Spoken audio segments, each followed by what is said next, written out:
Hello hi ನಮಸ್ಕಾರ. ಭಾನುವಾರದ ವ್ಲಾಗಿಗೆ ಸ್ವಾಗತ. ಬೆಳಗ್ಗೆ ಬೇಗನೆ ಎದ್ದು ಸ್ವಲ್ಪ ಹೊತ್ತು ರೀಡಿಂಗ್ ಮಾಡಿಕೊಂಡೆ. ಆ್ಯಕ್ಚುಲಿ ಎಕ್ಸಾಮ್ ಕೂಡ ಹತ್ರ ಬರ್ತಾ ಇದೆ. ಓದ್ಬಿಟ್ಟು ಕೈಕಾಲು ಮುಖ ಎಲ್ಲ ತೊಳೆದು ಫ್ರೆಶ್ ಅಪ್ ಆಗ್ತಾ ಇದ್ದೀನಿ. ಆ್ಯಕ್ಚುಲಿ ಹೇಳಬೇಕಂದ್ರೆ ಫುಲ್ ಬಾಡಿ ಪೇಯ್ನ್ ಇತ್ತು, ಏನಕ್ಕಂತ ಗೊತ್ತಿಲ್ಲ. Left side full body pain ಆಗಿತ್ತು. But it's fine. ಏನೇ ನೋವಿದ್ರೂ ಗೃಹಿಣಿಯರು ಮನೆ ಕೆಲಸ ಮಾಡ್ಕೊಂಡ್ಲೇಬೇಕು, ಸಂಸಾರ ನಿಭಾಯಿಸಲೇಬೇಕಲ್ವ. ಸೊ ನೋಡಿ, ಕಷ್ಟಪಟ್ಟು ಓದು ಕಲಿತಾ ಇದ್ದೀನಿ. ಏನೋ ಒಂದು ಅಚೀವ್ಮೆಂಟ್ ಮಾಡೋಣ ಸಣ್ಣದಾಗಿ ಅಂತ. ಬರೀ ಅಡುಗೆ ಮಾಡಿ ತಿಂದು ಉಂಡು ಇಷ್ಟಕ್ಕೆ ಜೀವನ ಸಾರ್ಥಕ ಆಗಬಾರ್ದು. ಇದೆಲ್ಲ ಮುಗಿಸಿ ತಿಂಡಿ ಎಲ್ಲ ಆದಮೇಲೆ ನಾನು ತಲೆಗೆ ಎಣ್ಣೆ ಹಚ್ಕೊತಾ ಇದ್ದೀನಿ. ಆ್ಯಕ್ಚುಲಿ ತಲೆ ಸ್ನಾನ ಮಾಡಿದ ಮಾರನೇ ದಿನ ಎಣ್ಣೆ ಹಚ್ಕೋಬೇಕು, ಅದೇ ದಿನ ಎಣ್ಣೆ ಹಚ್ಕೋಬಾರ್ದು ಅಂತ ಟಾಸ್ಕ್ ಆಗುತ್ತೆ.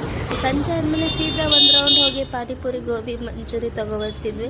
ಆ್ಯಕ್ಚುಲಿ ಅಲ್ಲೇ ತಿನ್ನೋದಕ್ಕಿಂತ ಮನೆಗೆ ತಂದು ತಿಂದು ಇಡೀ ಮಸಾಲೆ ಪೂರಿಯಲ್ಲಿ ಒಂದು ಸತಿ ಗೋಲ್ಗಪ್ಪ ಥರ ಮಾಡ್ಕೊಂಡು ಇನ್ನೊಂದು ಸತಿ ಮಸಾಲೆ ಪೂರಿ ಥರ ಮಾಡ್ಕೊಂಡು ತಿಂದರೆ ನಮಗೂ ತೃಪ್ತಿ ಫೀಲ್ ಅನ್ನೋದು ತುಂಬ ಚೆನ್ನಾಗೇ ಸಿಗುತ್ತೆ.